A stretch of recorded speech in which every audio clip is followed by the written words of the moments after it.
ನಮಸ್ತೆ ಸ್ನೇಹಿತರೆ, ಇವತ್ತು ನಾವು ಪ್ರಥಮ BA ರಾಜ್ಯಶಾಸ್ತ್ರದಲ್ಲಿ ಬ್ಲಾಕ್ 2ರಲ್ಲಿರುವಂತಹ ಮುಖ್ಯವಾದ ಪ್ರಶ್ನೆಗಳನ್ನು ನೋಡ್ತಾ ಹೋಗುವ. ಈಗಾಗಲೇ ನಾವು ಬ್ಲಾಕ್ 1ರಲ್ಲಿರುವಂತಹ ಮುಖ್ಯ ಪ್ರಶ್ನೆಗಳ ಪಾಯಿಂಟ್ಸ್ಗಳನ್ನು ತಿಳ್ಕೊಂಡು ಹೋಗಿದ್ದೇವೆ. ನನ್ನ ಹಳೆಯ ವಿಡಿಯೋದಲ್ಲಿ ನೀವು ನೋಡಿದರೆ ಈ ಕೆಲವೊಂದು ಮುಖ್ಯವಾದ ಪ್ರಶ್ನೆಗಳ ವಿವರಣೆಯನ್ನು ಕೂಡ ನಾನು ಕೊಟ್ಟಿದ್ದೇನೆ. ಇವತ್ತಿನ ವಿಡಿಯೋದಲ್ಲಿ ನಾನು ಕೇವಲ ಪಾಯಿಂಟ್ಸ್ಗಳನ್ನು ಕೊಡ್ತಾ ಹೋಗುವಂಥದ್ದು. ಪುಟ ಸಂಖ್ಯೆ 65ಕ್ಕೆ ಬನ್ನಿ. ಪುಟ ಸಂಖ್ಯೆ 65ರಲ್ಲಿ ನಮ್ಮ ಬ್ಲಾಕ್ 2 ಬರುವಂಥದ್ದು. ಬ್ಲಾಕ್ 2ರಲ್ಲಿ ಬರುವಂತಹ ಮುಖ್ಯವಾದ ಪ್ರಶ್ನೆಗಳು ಯಾವುದನ್ನು ಓದ್ಕೊಳ್ಬೇಕು, ಅದರ ಪಾಯಿಂಟ್ಸ್ಗಳನ್ನೆಲ್ಲ ನಾನು ಹೇಳ್ತಾ ಹೋಗ್ತೇನೆ. ಬ್ಲಾಕ್ 2ರಲ್ಲಿ ತುಂಬಾ ಮುಖ್ಯವಾಗಿರುವಂತಹ ಒಂದು ಪ್ರಶ್ನೆ ದೈವಿಕ ಸಿದ್ಧಾಂತ, ರಾಜ್ಯದ ಉಗಮ, ದೈವಿಕ ಸಿದ್ಧಾಂತ, ಶಕ್ತಿ ಸಿದ್ಧಾಂತಗಳು 10 ಅಂಕಕ್ಕೆ ಕೇಳಿದ್ದಾರೆ. ಅದಾದ ನಂತರ ಜಾನ್ ಲಾಕ್ ಅವರ ಬಗ್ಗೆ ತಿಳಿಸುವಂಥದ್ದು, ಜಾನ್ ಲಾಕ್ ಅವರ ಸಿದ್ಧಾಂತ ಇರ್ಬೋದು, ಅದೆಲ್ಲ ಅದು ಕೂಡ 10 ಅಂಕಕ್ಕೆ ಕೇಳಿರುವಂತಹ ಪ್ರಶ್ನೆ. ಇನ್ನು ಹಕ್ಕುಗಳ ಪ್ರಾಮುಖ್ಯತೆ ತುಂಬಾ ಮುಖ್ಯವಾಗಿರುವಂತಹ ಪ್ರಶ್ನೆ, ವೆರಿ ಇಂಪಾರ್ಟೆಂಟ್ ಆಗಿರುವಂತಹ ಪ್ರಶ್ನೆ ಹಕ್ಕುಗಳ ಪ್ರಾಮುಖ್ಯತೆ. ಇನ್ನು ಹಕ್ಕುಗಳ ಸಿದ್ಧಾಂತ ಕೂಡ ತುಂಬಾ ಮುಖ್ಯವಾಗಿದೆ. ಈಗ ನಾವು ಆರಂಭದಿಂದ ಬ್ಲಾಕ್ 2ರಲ್ಲಿ ಬರುವಂತಹ ಪ್ರಶ್ನೆಗಳ ಪಾಯಿಂಟ್ಸ್ಗಳನ್ನು ಮಾತ್ರ ನೋಡ್ತಾ ಹೋಗುವ. ಪಾಯಿಂಟ್ಸ್ಗಳು ಇಲ್ಲದ ಕಡೆಯಲ್ಲಿ ನಾವೇ ಪಾಯಿಂಟ್ಸ್ಗಳನ್ನು ಮಾಡ್ಕೊಳ್ತಾ ಹೋಗಬೇಕಾಗ್ತದೆ. ರಾಜ್ಯದ ಉಗಮದ ದೈವಿಕ ಸಿದ್ಧಾಂತವನ್ನು ಬರೆಯಿರಿ ಅಂತ ಕೇಳಿದಾಗ ನಾವು ದೈವಿಕ ಸಿದ್ಧಾಂತದ ಬಗ್ಗೆ ಬರಿತಾ ಹೋಗಬೇಕು. ರಾಜ್ಯದ ಉಗಮದಲ್ಲಿ ಬೇರೆ ಬೇರೆ ಸಿದ್ಧಾಂತಗಳನ್ನು ಕಾಣ್ಬೋದು. ಅವುಗಳು ದೈವಿಕ ಸಿದ್ಧಾಂತ, ಶಕ್ತಿ ಸಿದ್ಧಾಂತ, ಪಿತೃಪ್ರಧಾನ ಸಿದ್ಧಾಂತ, ಮಾತೃಪ್ರಧಾನ ಸಿದ್ಧಾಂತ, ಸಾಮಾಜಿಕ ಒಪ್ಪಂದ ಸಿದ್ಧಾಂತ ಹಾಗೂ ಐತಿಹಾಸಿಕ ಅಥವಾ ವಿಕಾಸ ಸಿದ್ಧಾಂತಗಳು ಎನ್ನುವಂತಹ ಸಿದ್ಧಾಂತವು ರಾಜ್ಯದ ಉಗಮದಲ್ಲಿ ಕಾಣ್ಬೋದಾಗಿರುವಂತಹ ಸಿದ್ಧಾಂತಗಳು. ರಾಜ್ಯದ ಉಗಮನ ಸಿದ್ಧಾಂತ ತಿಳಿಸಿ ಅಂತ ಹೇಳಿದರೆ ಈ ಎಲ್ಲ 5 ಸಿದ್ಧಾಂತಗಳನ್ನು ನಾವು ಪಾಯಿಂಟ್ಸ್ ಬರೀಬೇಕು. ಹಾಗೆಯೇ ಆ 5 ಪಾಯಿಂಟ್ಸ್ಗಳ ವಿವರಣೆಯನ್ನು ಕೂಡ ಕೊಡಬೇಕು. ಯಾವುದೆಲ್ಲ ಸಿದ್ಧಾಂತಗಳು? ದೈವಿಕ ಸಿದ್ಧಾಂತ, ಶಕ್ತಿ ಸಿದ್ಧಾಂತ, ಪಿತೃಪ್ರಧಾನ ಸಿದ್ಧಾಂತ, ಮಾತೃಪ್ರಧಾನ ಸಿದ್ಧಾಂತ, ಸಾಮಾಜಿಕ ಒಪ್ಪಂದ ಸಿದ್ಧಾಂತ, ಐತಿಹಾಸಿಕ ಅಥವಾ ವಿಕಾಸ ಸಿದ್ಧಾಂತ. ಈ ರೀತಿಯ 5 ಸಿದ್ಧಾಂತವನ್ನು ಕಾಣ್ಬೋದಾಗಿದೆ. ಮೊದಲನೇದಾಗಿ ನಾವು ದೈವಿಕ ಸಿದ್ಧಾಂತದ ಬಗ್ಗೆ ತಿಳ್ಕೊಳ್ಳೋಣ. ಏನು ದೈವಿಕ ಸಿದ್ಧಾಂತ ಎನ್ನುವಂಥದ್ದು? ಇದು ಅತ್ಯಂತ ಪುರಾತನವಾಗಿರುವಂಥ ಒಂದು ಸಿದ್ಧಾಂತ, ಅಂದರೆ ಹಳೆಯ ಕಾಲದ ಒಂದು ಸಿದ್ಧಾಂತವಾಗಿರುವಂಥದ್ದು.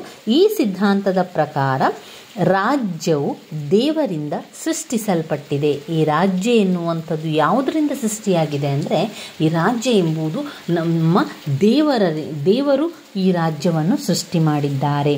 ದೇವರ ಪ್ರತಿನಿಧಿಯಾದಂತಹ ರಾಜನ ಮೂಲಕ ಆಳಲ್ಪಡುತ್ತದೆ.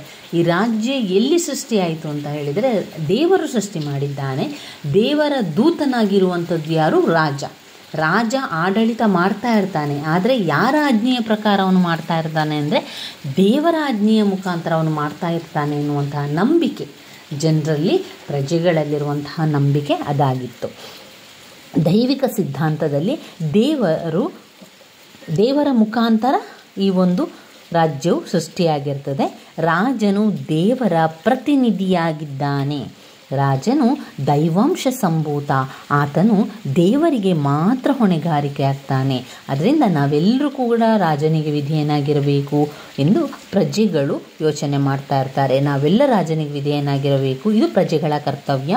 ಒಂದು ವೇಳೆ ನಾವು ರಾಜನಿಗೆ ವಿರೋಧವಾಗಿ ಮಾತಾಡಿದರೆ ಅದು ದೇವರ ವಿರೋಧವಾಗಿ ಮಾತನಾಡಿದಂತೆ ಅಂತ ಅವರು ನಂಬ್ತಾ ಇದ್ರು. ರಾಜನನ್ನು ಪ್ರತಿಭಟಿಸುವುದು ಅಪರಾಧ, ಅಧರ್ಮವಾಗುತ್ತದೆ ಎಂದು ಈ ಸಿದ್ಧಾಂತದ ಪ್ರತಿಪಾದಕರು ಹೇಳ್ತಾ ಇರ್ತಾರೆ. ಈ ಸಿದ್ಧಾಂತದ ಪ್ರಕಾರ ದೊರೆಯು ಪ್ರಜೆಗಳಿಗಿಂತ ಮತ್ತು ಕಾನೂನುಗಳಿಗಿಂತ ಮಿಗಿಲಾದವನು. ಇಲ್ಲಿ ರಾಜನೇ ಶ್ರೇಷ್ಠ ಅಂತ ಇಲ್ಲಿ ಹೇಳುವಂಥದ್ದನ್ನು ಕಾಣ್ಬೋದು. ರಾಜನನ್ನು ಪ್ರಶ್ನಿಸಬಾರದು, ಪ್ರಶ್ನಿಸಿದರೆ ದೇವರ ಶಾಪಕ್ಕೆ ಗುರಿಯಾಗುತ್ತಾರೆಂದು ದೈವಿಕ ಸಿದ್ಧಾಂತಗಳು ಹೇಳ್ತದೆ. ಇನ್ನು ಈ ಸಿದ್ಧಾಂತದ ಮುಖ್ಯಾಂಶಗಳೇನು? ಈ ಸಿದ್ಧಾಂತದಲ್ಲಿ 5 ಮುಖ್ಯಾಂಶಗಳನ್ನು ಕಾಣ್ಬೋದು. ಈ 5 ಮುಖ್ಯಾಂಶಗಳು ಯಾವುದೆಲ್ಲ ಅಂದರೆ ರಾಜ್ಯವು ದೇವರ ಆಜ್ಞೆಯಿಂದ ಸ್ಥಾಪಿತವಾಗಿದೆ. 2, ಅದರ ಪ್ರಭುಗಳು ದೇವರಿಂದ ನೇಮಕನಾದವನು, ಅಂದರೆ ರಾಜ. ಪ್ರಭುಗಳು ದೇವರಿಂದ ನೇಮಕವಾದವರು. 3. ದೊರೆಗಳು ದೇವರಿಗೆ ಮಾತ್ರ ಹೊಣೆಯಾಗಿರುತ್ತಾರೆ, ಬೇರೆ ಯಾರಿಗೂ ಹೊಣೆಯಾಗಿರುವುದಿಲ್ಲ. 4. ಪ್ರಜೆಗಳು ದೇವರಿಗೆ ವಿಧೇಯರಾಗಿರಬೇಕು. ದೊರೆಯ ಅಧಿಕಾರವನ್ನು ವಿರೋಧಿಸುವುದು ಅಧರ್ಮ ಮತ್ತು ಶಾಪವಾಗುತ್ತದೆ. 5. ದೊರೆಯು ಪ್ರಜೆಗಳಿಗಾಗಲಿ ಅಥವಾ ಕಾನೂನುಗಳಿಗಾಗಲಿ ಒಳಪಟ್ಟಿರುವುದಿಲ್ಲ. ಆತನ ಅಧಿಕಾರಕ್ಕೆ ಮಿತಿಯಿಲ್ಲ, ಆತನ ಮಾತೆ ಕಾನೂನು ಎನ್ನುವಂತಹ ಈ ಸಿದ್ಧಾಂತದ ಮುಖ್ಯಾಂಶಗಳು. ಈ 5 ಪಾಯಿಂಟ್ಸ್ಗಳನ್ನು ಇಟ್ಕೊಂಡು ನೀವು ವಿವರಿಸ್ತಾ ಹೋದ್ರಾಯಿತು. ರಾಜನು ದೈವಾಂಶ ಸ್ಪುರುಷನಾಗಿರ್ತಾನೆ. ಕ್ರೈಸ್ತ ಮತದ ಉದಯದೊಂದಿಗೆ ಈ ಸಿದ್ಧಾಂತಕ್ಕೆ ಒಂದು ಹೊಸ ಹುರುಪು ದೊರೆಯುತ್ತದೆ. ಆಗಿನ ಕಾಲದಲ್ಲಿ ದೇವರೇ ದೊಡ್ಡವನೆಂದು, ದೇವರೇ ಸಮಸ್ತ ಅಧಿಕಾರಕ್ಕೆ ಕಾರಣನೆಂದು ಕ್ರೈಸ್ತ ಮಠಾಧಿಪತಿಗಳು ಭಾವಿಸಿದ್ದರು. ದೊರೆಯು ದೇವರ ಪ್ರತಿನಿಧಿ ಎಂಬ ಭಾವನೆ ಇದ್ದುದರಿಂದ ದೇವರ ಹೆಸರಿನಲ್ಲಿ ದೊರೆಯ ಶಾಸನಗಳನ್ನು ಗೌರವಿಸಬೇಕಾಗಿತ್ತು. ಒಳ್ಳೆಯ ಜನರಿಗೆ ಬಹುಮಾನ ಉತ್ತಮ ದೊರೆ, ದುಷ್ಟ ಜನರಿಗೆ ದುಷ್ಟ ದೊರೆ ಎಂದು ಉಪದೇಶಿಸಿದ್ದರು. ಇವಿಷ್ಟು ವಿಚಾರವನ್ನು ನಾವು ದೈವಿಕ ಸಿದ್ಧಾಂತದೊಳಗೆ ಬರೀಬೇಕು. ಮೊದಲಿಗೆ ದೈವಿಕ ಸಿದ್ಧಾಂತ ಎನ್ನುವಂತಹ ಸ್ವಲ್ಪ ಅರ್ಥವನ್ನು, ಅದರೊಳಗಿರೋ ವಿಚಾರವನ್ನು ಬರೆಯಿರಿ. ಅದಾದ ನಂತರ ಅದರಲ್ಲಿ ಬರುವಂತಹ ಮುಖ್ಯಾಂಶಗಳನ್ನು ಬರಿತಾ ಹೋಗಿ ಅದನ್ನೇ ಪಾಯಿಂಟ್ಸ್ ತಗೊಂಡು ಬರಿತಾ ಹೋದರೆ ಆಯಿತು. ಇನ್ನು ಶಕ್ತಿ ಸಿದ್ಧಾಂತ ಎನ್ನುವಂಥದ್ದು ಈ ಒಂದು ರಾಜ್ಯ ಯುದ್ಧದಿಂದ ಆಗಿರುವಂಥದ್ದು. ಯುದ್ಧದಿಂದ ರಾಜನಿಗೆ ಈ ಒಂದು ರಾಜ್ಯವು ಸಿಕ್ಕಿರುವಂಥದ್ದು, ಅದರಿಂದ ಶಕ್ತಿಯಿಂದಲೇ ರಾಜ್ಯ ಆಗಿರುವಂತಹದ್ದು ಎನ್ನುವಂಥದ್ದನ್ನು ಇಲ್ಲಿ ವಿವರಿಸುವಂಥದ್ದನ್ನು ಕಾಣಬಹುದು. ರಾಜ್ಯದ ಉಗಮವನ್ನು ವಿವರಿಸುವ ಕಾಲ್ಪನಿಕ ಸಿದ್ಧಾಂತಗಳಲ್ಲಿ ಶಕ್ತಿ ಸಿದ್ಧಾಂತವು ಒಂದು. ಈ ಸಿದ್ಧಾಂತದ ಪ್ರಕಾರ ರಾಜ್ಯವು ಶಕ್ತಿಯ ಫಲವಾಗಿದೆ, ಶಕ್ತಿಯಿಂದಾಗಿದೆ. ಬಲಿಷ್ಠ ವ್ಯಕ್ತಿಯು ಬಲಹೀನನಾದವರನ್ನು ನಿಗ್ರಹಿಸಿ ಅವರನ್ನು ಸೆರೆ ಹಿಡಿದು ತನ್ನ ಅಡಿಯಾಳುಗಳನ್ನಾಗಿ ಮಾಡಿಕೊಂಡಾಗ ರಾಜ್ಯವು ಹುಟ್ಟಿಕೊಳ್ಳುತ್ತದೆ. ಈ ಸಿದ್ಧಾಂತವು ಯುದ್ಧವು ರಾಜನಿಗೆ ಜನ್ಮ ಕೊಟ್ಟಿತು ಎಂಬ ಪುರಾತನ ನಾಣ್ಣುಡಿಯನ್ನು ಕಾಣಬಹುದು. ಈ ರೀತಿಯಾಗಿ ಜಯಿಸಲ್ಪಟ್ಟ ಕುಟುಂಬಗಳು ಬುಡಕಟ್ಟುಗಳಾಗಿ ರೂಪುಗೊಂಡು ಬಲಿಷ್ಠವಾದ ನಾಯಕನ ನಿಯಂತ್ರಣಕ್ಕೆ ಒಳಪಟ್ಟವು. ಅಂದರೆ ನಾಯಕನೇ ಇಲ್ಲಿ ದೊರೆಯಾಗಿ ವಿವರಿಸುವಂಥದ್ದು. ಇಲ್ಲಿ ಅಷ್ಟು ವಿಷಯ ಅಷ್ಟೇನು ತುಂಬಾ ಇಂಪಾರ್ಟೆಂಟ್ ಆಗಿರುವಂತಹ ಪ್ರಶ್ನೆ ಅಲ್ಲ, ಅಷ್ಟು ವಿಷಯ ಗೊತ್ತಿದ್ದಾಯಿತು ನಿಮಗೆ. ದೈವಿಕ ಸಿದ್ಧಾಂತವನ್ನು ಪ್ರಶ್ನೆಯನ್ನು ಕೇಳಿದ್ದಾರೆ. ಪಿತೃಪ್ರಧಾನ ಸಿದ್ಧಾಂತ ಮತ್ತು ಮಾತೃಪ್ರಧಾನ ಸಿದ್ಧಾಂತ ಎನ್ನುವಂಥದ್ದು ಗೊತ್ತಿರಲಿ. ಯಾಕಂದರೆ ಪಿತೃಪ್ರಧಾನ ಸಿದ್ಧಾಂತದಲ್ಲಿ ತಂದೆಯೇ ಆ ಒಂದು ರಾಜ್ಯಕ್ಕೆ ಅಥವಾ ಒಂದು ಪ್ರದೇಶಕ್ಕೆ ದೊರೆಯಾಗಿರ್ತಾನೆ. ತಂದೆ ಹೇಳಿದಂತೆ ನಡೆಯುವಂಥದ್ದು, ತಂದೆಯೇ ಮತ್ತೆ ವೇದವಾಕ್ಯವಾಗಿರುವಂಥದ್ದು. ರಾಜ್ಯಕ್ಕೆ ಕುಟುಂಬವೇ ಮೂಲವೆಂದು ಈ ಸಿದ್ಧಾಂತದಲ್ಲಿ ಹೇಳ್ತಾ ಇದ್ದಾರೆ. ಇಲ್ಲಿ ಗಂಡು ಸಂತಾನ ಸಂಬಂಧಗಳು, ಇಲ್ಲಿ ಪಾಯಿಂಟ್ಸ್ಗಳನ್ನು ನಾವು ನೋಡೋದಾದರೆ, ಗಂಡು ಸಂತಾನ ಸಂಬಂಧ, ಶಾಶ್ವತ ವಿವಾಹ, ಪಿತೃವಿನ ಅಧಿಕಾರ. ಇಲ್ಲಿ ಪಿತೃವಿನ ಅಧಿಕಾರವಿರ್ತದೆ, ಗಂಡು ಸಂತಾನದ ಮುಖಾಂತರವೇ ಅದು ಮುಂದುವರಿತಾ ಹೋಗ್ತಾ ಇರುವಂಥದ್ದನ್ನು ಕಾಣ್ಬೋದು. ಇನ್ನು ಮಾತೃಪ್ರಧಾನ ಸಿದ್ಧಾಂತದಲ್ಲಿ ತಾಯಿಯೇ ಎಲ್ಲ ಮಾಡುವಂಥದ್ದು. ಅಲ್ಲಿ ತಾಯಿಯ ಸಂಬಂಧಿಕರೇ ಎಲ್ಲ ಅಧಿಕಾರವನ್ನು ಹೊಂದಿರುವಂಥದ್ದು. ತಾಯಿಯ ಹೆಂಗಸರ ಮಾತ್ರವೇ ಅಧಿಕಾರ ಆಸ್ತಿಯನ್ನು ಹೊಂದುವಂಥದ್ದು. ರಕ್ತ ಸಂಬಂಧವು ಕೂಡ ಹಾಗೆ ಹೆಂಗಸಿನ ಮೂಲಕವೇ ಗುರುತಿಸುವಂಥದ್ದು. ತಾಯಿಯ ಅಧಿಕಾರಕ್ಕೆ ಮಾನ್ಯತೆ, ತಾಯಿ ಹೇಳಿದ್ದೇ ಅಂತಿಮ ನಿರ್ಣಯ, ತಾಯಿಗೆ ಎಲ್ಲ ರೀತಿಯ ಅಧಿಕಾರ ಇರುವಂಥದ್ದು ಅಂತ ಅದರಲ್ಲಿ ಬರುವಂಥ ವಿಚಾರವಾಗಿರುವಂಥದ್ದು. ಇನ್ನು ಮುಖ್ಯವಾಗಿರುವಂತಹ ಪ್ರಶ್ನೆ ಜಾನ್ ಲಾಕ್ ಅವರ ಬಗ್ಗೆ 10 ಅಂಕಕ್ಕೆ ಬಂದಿದೆ ಪ್ರಶ್ನೆ. ಹಳೆಯ ಪ್ರಶ್ನೆ ಪತ್ರಿಕೆಯಲ್ಲಿ ನೀವು ನೋಡಿದರೆ ಜಾನ್ ಲಾಕ್ ಅವರ ಬಗ್ಗೆ ಬರೀರಿ ಅಂತ, ಅಲ್ಲಿ ಅವರು ಪಾಯಿಂಟ್ಸ್ ಕೊಡಲಿಲ್ಲ. ನಾವೇ ಪಾಯಿಂಟ್ಸ್ಗಳನ್ನು ಈ ರೀತಿಯಾಗಿ ಮಾಡಿಕೊಂಡು ಬರಿತಾ ಹೋಗಬೇಕು. ನಾನು ಮಾಡಿರುವಂತಹ ಪಾಯಿಂಟ್ಸ್ಗಳನ್ನು ನಿಮಗೆ ನಾನು ಹೇಳ್ತಾ ಹೋಗ್ತಾನೆ. ಮೊದಲಿಗೆ ಜಾನ್ ಲಾಕ್ ರಾಜ್ಯದ ಉಗಮದ ಬಗ್ಗೆ ಸಾಮಾಜಿಕ ಒಪ್ಪಂದದ ಸಿದ್ಧಾಂತವನ್ನು ಪ್ರತಿಪಾದಿಸಿದವರಲ್ಲಿ ಪ್ರಸಿದ್ಧ ಇಂಗ್ಲಿಷ್ ರಾಜನೀತಿಜ್ಞ ಜಾನ್ ಲಾಕ್ ಅವರು ಪ್ರಸಿದ್ಧ ಇಂಗ್ಲಿಷ್ನ ರಾಜನೀತಿಜ್ಞರಾಗಿದ್ದರು. ಜಾನ್ ಲಾಕ್ ಅವರು ರಾಜ್ಯದ ಉಗಮದ ಬಗ್ಗೆ ಸಾಮಾಜಿಕ ಒಪ್ಪಂದದ ಸಿದ್ಧಾಂತವನ್ನು ಪ್ರತಿಪಾದಿಸಿದ್ದಾರೆ. ಸ್ವಾಭಾವಿಕ ಸ್ಥಿತಿ, ನೈಸರ್ಗಿಕ ಸ್ಥಿತಿಯ ಬಗ್ಗೆ ಅವರು ವಿವರಿಸಿರುವಂಥದ್ದು. ಇಲ್ಲಿ ಜಾನ್ ಲಾಕ್ ಅವರು ತಮ್ಮ ಸಿದ್ಧಾಂತವನ್ನು ಸ್ವಾಭಾವಿಕ ಸ್ಥಿತಿಯ ವಿವರಣೆಯಿಂದ ಪ್ರಾರಂಭಿಸುತ್ತಾರೆ. ಸ್ವಾಭಾವಿಕವಾಗಿ ಆಗಿದೆ. ಈಗ ಒಂದು ರಾಜ್ಯದ ಉಗಮ ಆಗಿದೆ ಅಂತ ಹೇಳಿದರೆ ಅವರು ಹೇಳುವ ಪ್ರಕಾರ ಇದು ಯಾವುದು ಕೂಡ ಸ್ವಾಭಾವಿಕವಾಗಿ ಆಗಿರುವಂಥದ್ದು. ಇಲ್ಲಿ ರಾಜರು ಬಂದು ಮಾಡಿರುವಂಥದ್ದಲ್ಲ, ದೇವರು ಬಂದು ಮಾಡಿರುವಂಥದ್ದಲ್ಲ, ಇದು ಸ್ವಾಭಾವಿಕ ಸ್ಥಿತಿಯಿಂದ ನೈಸರ್ಗಿಕವಾಗಿ ಹುಟ್ಟಿಕೊಂಡಿರುವಂಥದ್ದು ಎನ್ನುವಂಥದ್ದು ಅವರ ವಾದ. ಮನುಷ್ಯ ಸಮಾಜ ಜೀವಿಯಾಗಿದ್ದನು. ಮಾನವರು ನೈಸರ್ಗಿಕ ಸ್ಥಿತಿಯಲ್ಲಿ ಸಹಜ ರೀತಿಯಲ್ಲಿ ಸ್ವತಂತ್ರವಾಗಿ ವರ್ತಿಸುತ್ತಾ ಸಮಾನತೆ, ಪರಸ್ಪರ ಸಹಕಾರದಿಂದ ಜೀವಿಸ್ತಾ ಇದ್ರು. ಅದು ಸ್ವಾತಂತ್ರ್ಯ ಮತ್ತು ಸಮಾನತೆ ಸ್ಥಿತಿಯಾಗಿತ್ತೆಂದು ಜಾನ್ ಲಾಕ್ ಅವರ ಅಭಿಪ್ರಾಯ. ಜಾನ್ ಲಾಕ್ ಅವರು ಹೇಳುವಂತೆ ಸ್ವಾಭಾವಿಕ ಸ್ಥಿತಿಯಲ್ಲಿ ಶಾಂತಿ, ಸದ್ಭಾವನೆ, ಪರಸ್ಪರ ಸಹಾಯ, ಭದ್ರತೆ ಮತ್ತು ಉತ್ತಮ ಜೀವನ ಸ್ಥಿತಿ ನೆಲೆಸಿದ್ದವು. ಮಾನವರೆಲ್ಲರೂ ಕೂಡ ಪ್ರಕೃತಿ ನಿಯಮಗಳಿಗೆ ಒಳಪಟ್ಟಿದ್ದರು. ಈ ಪ್ರಕೃತಿ ನಿಯಮಗಳಿಂದ ಜೀವನ, ಸ್ವಾತಂತ್ರ್ಯ, ಆಸ್ತಿ, ಅವುಗಳಿಗೆ ಸಂಬಂಧಪಟ್ಟ ನೈಸರ್ಗಿಕ ಹಕ್ಕುಗಳು ಅವರಿಗೆ ಸಿಕ್ಕುವಂಥದ್ದನ್ನು ಕಾಣ್ತಾ ಇದ್ರು. ಇದರಲ್ಲಿ ಅವರು ಸಾಮಾಜಿಕ ಒಪ್ಪಂದದ ಬಗ್ಗೆ ಹೇಳ್ತಾ ಹೋಗ್ತಾರೆ. ಈ ಒಪ್ಪಂದವು ಅಧಿಕಾರ ಬಂದ ವ್ಯಕ್ತಿಗೂ ಮತ್ತು ಸಮಾಜಕ್ಕೂ ಏರ್ಪಡ್ತದೆ. ಈಗ ಒಂದು ಸಾಮಾಜಿಕ ಒಪ್ಪಂದ ಅಂದರೆ ಯಾರಿಗೆ? ಒಬ್ಬ ವ್ಯಕ್ತಿಯಲ್ಲಿ, ಆಮೇಲೆ ಸರಕಾರ, ಅಥವಾ ಒಬ್ಬ ವ್ಯಕ್ತಿಯಲ್ಲಿ ಸಮಾಜ ಮತ್ತು ಒಬ್ಬ ವ್ಯಕ್ತಿಯ ನಡುವೆ ಏರ್ಪಟ್ಟಿರ್ತದೆ. ಇದೇ ರಾಜಕೀಯ ಒಪ್ಪಂದ. ಈ ಒಪ್ಪಂದದಿಂದ ಏನಾಯಿತು? ಸರಕಾರ ಸ್ಥಾಪನೆ ಆಯಿತು. ಈಗ ನಾವು ಈ ಒಂದು ಸಮಾಜದಲ್ಲಿ ವ್ಯಕ್ತಿಗಳು ಅಥವಾ ಪ್ರಜೆಗಳು ಅಥವಾ ಜನರು ಅಂತ ಹೇಳ್ಕೊಳ್ಳೋಣ. ನಮಗೆ ಮತ್ತು ಸಮಾಜಕ್ಕೆ ಒಂದು ಒಪ್ಪಂದ ಆಗ್ತದೆ. ಒಬ್ಬ ವ್ಯಕ್ತಿಗೆ ಮತ್ತು ಸಮಾಜಕ್ಕೆ ಒಪ್ಪಂದ ಆದಾಗ ಅದು ಏನು? ಒಂದು ರಾಜಕೀಯ ಒಪ್ಪಂದ ಆಗ್ತದೆ. ಅದುವೇ ಮುಂದೆ ಏನಾಗ್ತದೆ? ಸರಕಾರವಾಗಿ ಸ್ಥಾಪನೆ ಆಗ್ತದೆ ಅಂತ ಜಾನ್ ಲಾಕ್ ಅವರು ಹೇಳ್ತಾರೆ. ಜಾನ್ ಲಾಕ್ ಅವರ ಪ್ರಕಾರ 2 ಮುಖ್ಯವಾದ ಒಪ್ಪಂದಗಳನ್ನು ಮಾಡಿಕೊಳ್ಳುವಂಥದ್ದಿತ್ತು. ಯಾವುದೆಲ್ಲ? ಒಂದು ಸಾಮಾಜಿಕ ಒಪ್ಪಂದ, 2ನೇ ಪಾಯಿಂಟ್ ರಾಜಕೀಯ ಒಪ್ಪಂದ. ಸಾಮಾಜಿಕ ಒಪ್ಪಂದ ಎನ್ನುವಂಥದ್ದು ಸ್ವಾಭಾವಿಕ ಸ್ಥಿತಿ ಅಂತ್ಯವಾಗಿ ನಾಗರಿಕರ ಸಮಾಜ ಸ್ಥಾಪನೆಯಾದಂಥದ್ದು ಸಾಮಾಜಿಕ ಒಪ್ಪಂದ. ಇನ್ನು ರಾಜಕೀಯ ಒಪ್ಪಂದದಲ್ಲಿ ನೋಡಿದರೆ ಸರಕಾರಿ ಒಪ್ಪಂದ ಅಂತ ಕೂಡ ಹೇಳ್ಬೋದು. ಈ ಒಪ್ಪಂದವು ಅಧಿಕಾರ ವರ್ಗವನ್ನು ಸೃಷ್ಟಿಸಲು ಸಮಾಜ ಮತ್ತು ಸರಕಾರ 2 ಕೂಡ ಏರ್ಪಟ್ಟಿರುವಂಥದ್ದು. ಜಾನ್ ಲಾಕ್ ಅವರ ಸಿದ್ಧಾಂತದ ಮುಖ್ಯಾಂಶಗಳು: ಒಪ್ಪಂದವು ದ್ವಿಪಕ್ಷೀಯವಾದುದು. ಅವರು ಕೊಟ್ಟಿರುವಂಥ ಪಾಯಿಂಟ್ಸ್ಗಳ ಎಲ್ಲ ಕೂಡ ಬರಿಬೇಕು ಅಂತ ಇಲ್ಲ. ಅದರಲ್ಲಿ ಮುಖ್ಯವಾದಂಥ ವಿಚಾರಗಳನ್ನು ನಾವು ಅಂಡರ್ಲೈನನ್ನು ಮಾಡಿ ಈ ರೀತಿಯಾಗಿ ಓದ್ಕೊಳ್ಬೋದು. ಆವಾಗ ನಮಗೆ ಓದಲಿಕ್ಕೂ ಕೂಡ ಸುಲಭ ಆಗ್ತದೆ, ಆ ಒಂದು ಅರ್ಥ ಕೂಡ ಬೇಗ ಆಗ್ತದೆ. ಜಾನ್ ಲಾಕ್ ಅವರ ಸಿದ್ಧಾಂತದ ಮುಖ್ಯಾಂಶಗಳು: 1. ಒಪ್ಪಂದವು ದ್ವಿಪಕ್ಷೀಯವಾದುದು. ಅದು ನೈಸರ್ಗಿಕ ಕಾನೂನುಗಳನ್ನು ಅರ್ಥೈಸುವುದು. ಉಳಿದೆಲ್ಲ ಹಕ್ಕುಗಳನ್ನು ತಮ್ಮಲ್ಲಿಯೇ ಉಳಿಸಿಕೊಳ್ಳುವಂಥದ್ದು. ಕೇವಲ ವ್ಯಕ್ತಿಗಲ್ಲ ಅಥವಾ ವ್ಯಕ್ತಿ ಗಣಕ್ಕಿಲ್ಲ. ಸರಕಾರವು ಜನರ ಸಮ್ಮತಿಯನ್ನು ಅವಲಂಬಿಸಿರಬೇಕೆಂದು ಅದರ ಅಧಿಕಾರ ನಿರಂಕುಶವಾದುದಲ್ಲವೆಂದು ಹೇಳಿದ್ದಾರೆ. ಜನರಿಗೆ ದಂಗೆ ಏಳುವ ಹಕ್ಕನ್ನು ಮಾನ್ಯ ಮಾಡಿದ್ದಾರೆ. ಉದಾರತಾವಾದಕ್ಕೆ ಪ್ರಥಮವಾಗಿ ಅಡಿಪಾಯ ಹಾಕಿದ್ದಾರೆ.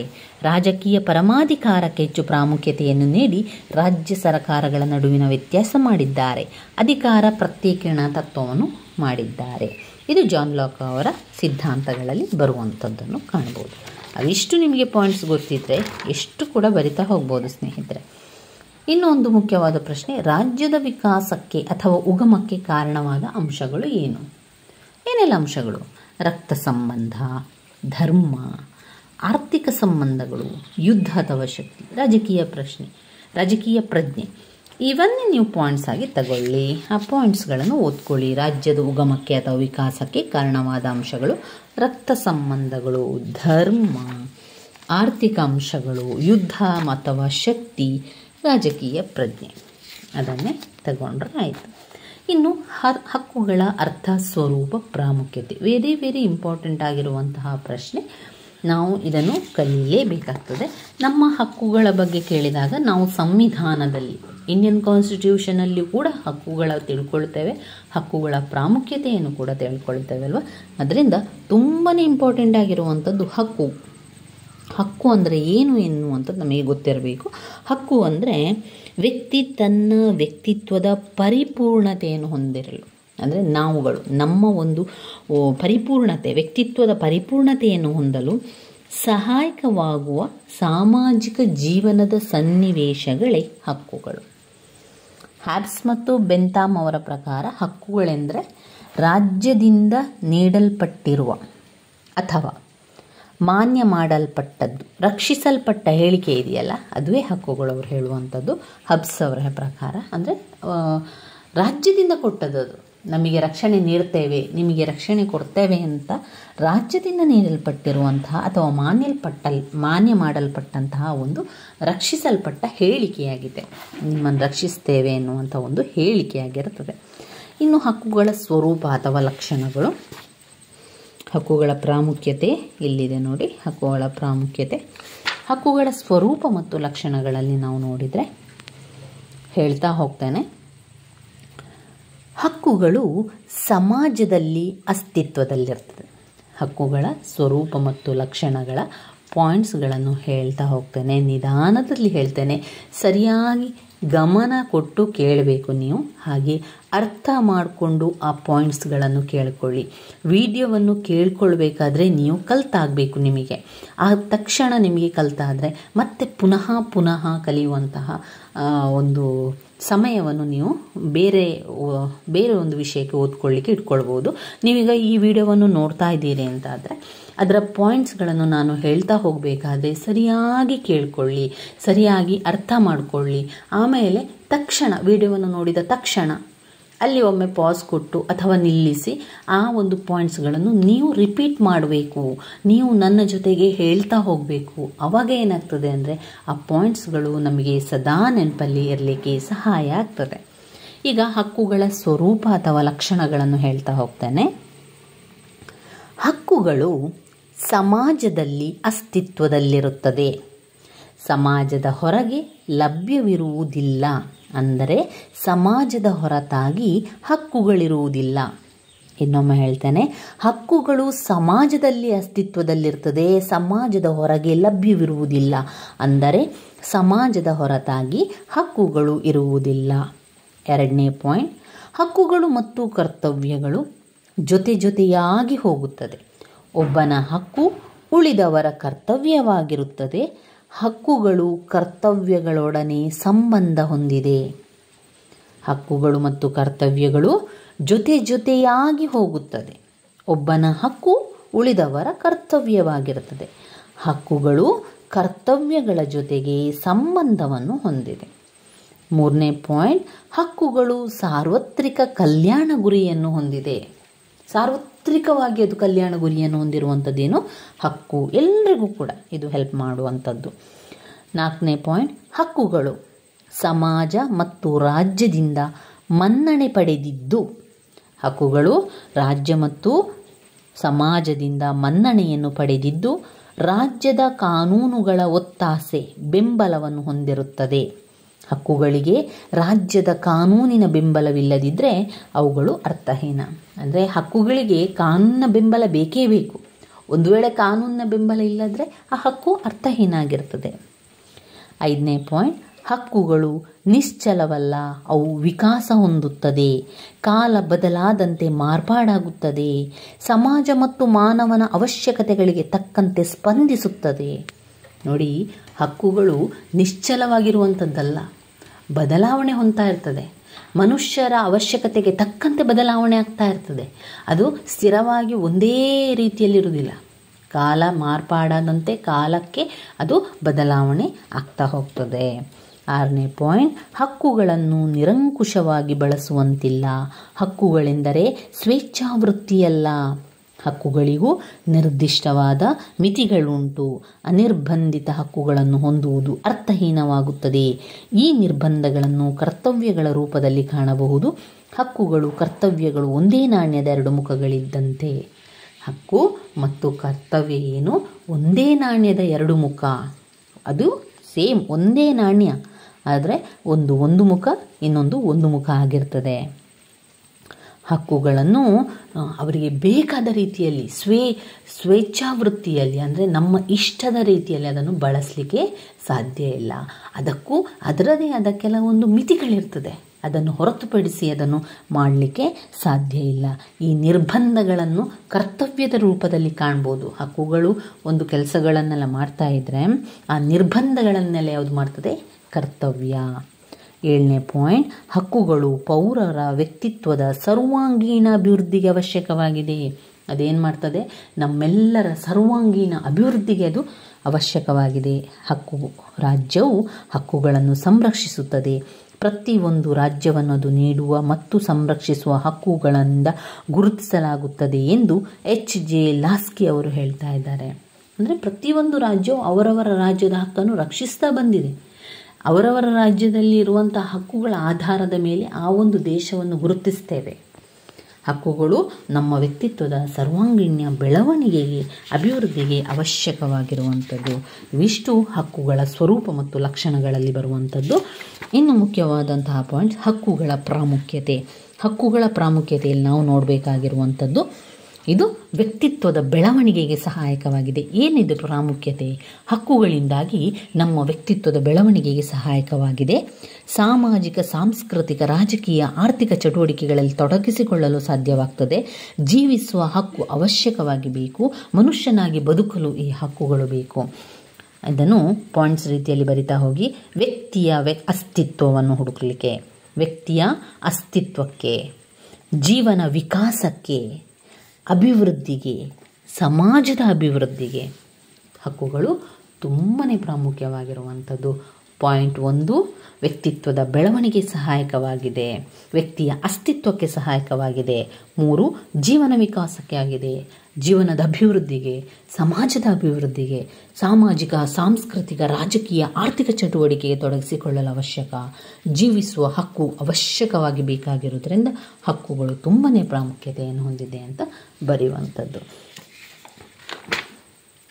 ಇಲ್ಲಿ ಕರ್ತವ್ಯಗಳ ಅರ್ಥ ಮತ್ತು ಸ್ವರೂಪ ಇದೆ. ಕರ್ತವ್ಯ ಎಂದರೆ ಬಾಧ್ಯತೆ. ಅದರ ಮುಖ್ಯ ಕರ್ತವ್ಯಗಳೆಂದರೆ ನಾಗರಿಕರ ಪ್ರಮುಖ ಕರ್ತವ್ಯ, ಪ್ರತಿಯೊಬ್ಬ ಪ್ರಜೆಯು ತನ್ನ ದೇಶಕ್ಕೆ ನಿಷ್ಠನಾಗಿರಬೇಕು, ಕಾನೂನಿಗೆ ವಿಧೇಯತೆ ಮತ್ತು ಪಾಲನೆಯನ್ನು ಮಾಡಬೇಕು, ತೆರಿಗೆ ಪಾವತಿಯನ್ನು ಮಾಡಬೇಕು, ಪ್ರಾಮಾಣಿಕವಾಗಿ ಮತದಾನವನ್ನು ಮಾಡುವಂಥದ್ದು, ಶಾಂತಿ ವ್ಯವಸ್ಥೆ ಕಾಪಾಡಲು ನೆರವಾಗುವಂಥದ್ದು, ಇತರ ಕರ್ತವ್ಯಗಳನ್ನು ಮಾಡುವಂಥದ್ದು. ಇದು ಆಧುನಿಕ ರಾಜ್ಯಗಳಲ್ಲಿ ನಾಗರಿಕರ ಮುಖ್ಯ ಕರ್ತವ್ಯಗಳಾಗಿರುವಂಥದ್ದು.